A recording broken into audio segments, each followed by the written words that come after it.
The secret.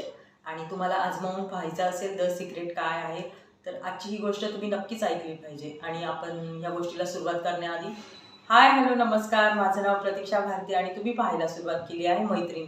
आणि आजच्या या स्टोरीमध्ये तुम्ही म्हणजे अशा गोष्टी ऐकणार आहात की तुम्ही सुद्धा आजमावून पाहाल की मी पण मॅनिफेस्टेशन असं करू शकतो का नाही. तर चला तर मग आपण सुरुवात करूया. आणि ह्या द सिक्रेट म्हणजे सिक्रेटने कसे बदलले माझे जीवन या पुस्तकामधून मी तुम्हाला छान छान अशा गोष्टी नेहमी सांगत असते आणि तुमची पॉझिटिव्ह लेवल अशी हाय करत असते. तर चला तर मग सुरुवात करूया आजच्या छानशा स्टोरीला. आणि आपल्या स्टोरीचं नाव आहे त्वरित परिणाम. जेव्हा मी द सिक्रेट सिनेमा पहिल्यांदा पाहिला तेव्हा मला तो इतका आवडला की मला वाटलं मला ते आधीच माहीत आहे. पण मी ते सगळं एकत्रितपणे पाहिलं नव्हतं. आजपर्यंत मी जितक्या मोठ्या गोष्टी मिळवल्या होत्या त्या अशाच प्रकारच्या होत्या. मी प्रत्येक गोष्टींसाठी कृतज्ञ राहिले, मानसिक चित्र बघितलं आणि बारकाईने आढावा घेत राहील. आणि तुम्हाला माहीत असेल जर आपण रोज एखाद्या म्हणजे प्रत्येक गोष्टीला कुठलीही निर्जीव असू द्या सजीव असू द्या तिला आपण धन्यवाद बोललो किंवा कृतज्ञ राहिलो तर त्या गोष्टी आपल्याकडे डबल होऊन परत येतात. तर असंच ती म्हणते की मी प्रत्येक गोष्टीला कृतज्ञ राहिलेली आहे. तर आपण पुढे पाहूया काय होतं अजून.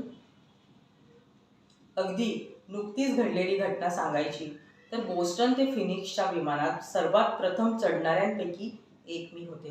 पुढच्या बाजूस चांगली सीट मिळावी याकरता मी जास्त पैसे मोजले होते. त्याच फ्लाईटमध्ये बरोबर 1 वर्षापूर्वी पूर्ण रांगेत मी एकटीच होते. इतकं माझं नशीब चांगलं होतं. त्यामुळे मी प्रवासादरम्यान पाय पसरून झोपू शकले. मला हाच आराम या वेळेसही मिळावा म्हणून माझ्या शेजारचं सीट रिकामं असल्याची कल्पना मी दिवसभर करत राहिले. वरती बॅग ठेवत असताना मी एका वृद्ध स्त्रीचा आवाज ऐकला. ती फ्लाईट अटेंडंटला विचारत होती की पुढच्या रांगेतील एखाद्या सीटवरती बसू शकते का. या सीटसाठी जास्त पैसे लागतात असं तिला सांगितलं गेलं. आणि आपणही कुठे गावाला जाताना पाहत असतो ना आपल्याला की खिडकीतली सीट मिळावी असं आपण सगळेच जण विचार करत असतो ना. पण यामध्येही तिला वाटलं ह्या लेडीजला की मलाही फ्लाईटमध्ये असं एखादं रिकामं सीट मिळावं बाजूला म्हणून ती म्हणजे ते व्हिज्युअलाइज करायला लागली. तर पाहूया मग पुढे काय होतं. जसजसे इतर प्रवासी चढत होते तसा माझा आनंद वाढू लागला. कारण लोक पुढे चालले होते पण माझ्या रांगेत कोणीच बसलं नाही. अशी मानसचित्र बनवणं किती अप्रतिम असतं असं मी स्वतःला पुन्हा सांगितलं. अखेरीस अटेंडंटने जाहीर केलं आम्ही उड्डाणासाठी तयार आहोत.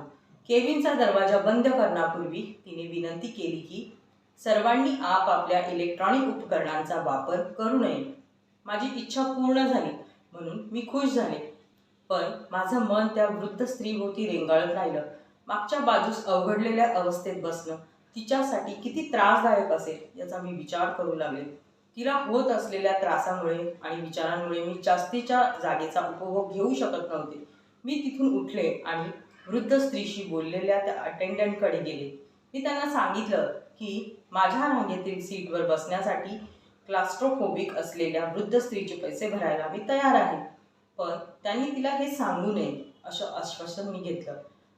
अटेंडंटने माझ्याकडे पाहून स्मित हास्य केलं व ती तशी खबरदारी घेईल असं म्हणाली. आणि साहजिकच आपण कधी गावाला जाताना असं पण नेहमी चित्र पाहत असतो की कोणाला जागा मिळते कोणाला नाही. तर या लेडीनी असं व्हिज्युअलाइज केलं होतं की तिच्या बाजूची जी जागा होती ती तिला मोकळी हवी होती. आणि ॲक्च्युली तसंच घडलं. त्या जागेत कुणीच बसलेलं नव्हतं.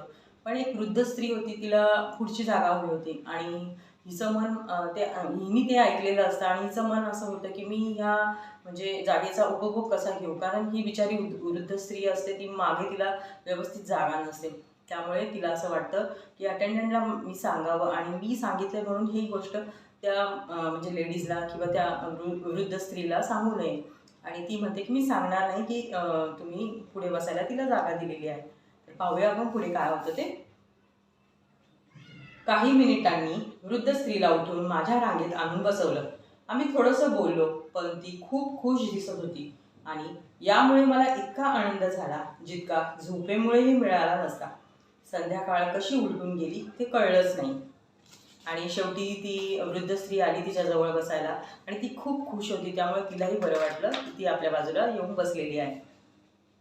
उतरण्याची वेळ झाली तेव्हा प्रत्येकाच्या खाण्यापिण्याचे पैसे घेण्याकरता अटेंडंट क्रेडिट कार्ड मागू लागला. माझ्या रांगेत येऊन कोणीतरी थांबेल म्हणून मी वाट पाहत होते, पण ते बहुधा मला विसरले असावेत. शेवटी मी ज्या अटेंडंटशी बोलले होते ती माझ्या सीटजवळ येऊन उभी राहिली. मी तिला कार्ड द्यायला हात पुढे केल्यानंतर ती माझ्यापाशी येऊन झुकली, पण तिने कार्ड घेतलं नाही. अत्यंत मधुर आवाजात ती मला म्हणाली, सगळ्या क्रूच्या वतीने तिला माझे आभार मानायचे आहेत. मी जे केलं होतं ती त्यांनी विमानात आत्तापर्यंत पाहिलेली सर्वात सुंदर गोष्ट होती आणि त्यामुळे ते सर्वजण प्रेरित झाले होते. शेवटी ती म्हणाली की त्या वृद्ध स्त्रीच्या सीटसाठी ते माझ्याकडून पैसे घेणार नाहीतच, शिवाय माझ्या खाण्यापिण्याचेही पैसे तेच देणार आहेत. मी त्यांच्या प्रेमाने इतके भारावले की माझ्या तोंडातून शब्दच फुटेना. धन्यवाद, मी पुटपुटले.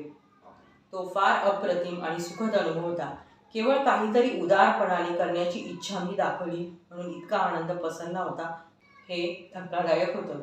आणि शेवटी जेव्हा अटेंडंट तिच्या रांगेत येतो तर तिला वाटतं की खाण्याचे पैसे मला पण मागतील, पण आणि ती म्हणते अटेंडंट की सगळ्या क्रूच्या वतीने आम्ही तुम्हाला धन्यवाद मानतोय. तर त्यामुळे तिला खूप बरं वाटतं की म्हणजे आजचा दिवस हा आपला किती छान गेलेला आहे ना. एखाद्याला आपण जरी हेल्प केली तरी पण म्हणजे जसं तिने विचार केला होता तसं घडलं, पण तिला तिच्या मनाला वाटत होतं की ज्या वृद्ध स्त्रीला त्रास होतोय का मागे बसायला विमानामध्ये, तिला आपण जर पुढे जागा दिली तर किती चांगलं होईल ना. ह्या गोष्टीतही तिला वेगळा आनंद मिळालेला होता. आजची गोष्ट कशी वाटली मला जरूर कळवा कमेंट करून. आणि तुर्तास तरी मी आता थांबते आणि धन्यवाद.